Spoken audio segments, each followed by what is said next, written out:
भृङ्गावळी च मकरन्दरसानुविद्ध जङ्गारगीत निनदैः सह सेवनाय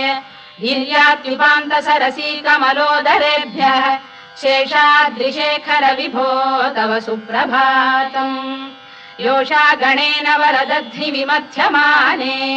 घोषालयेषु दधिमन्थन तीव्र घोषाः रोषात् कलिं विदधते ककुभश्च कुम्भाः शेषाद्रिशेखर विभो तव सुप्रभातम् पद्मेश मित्र शतपत्र गतालिवर्गाः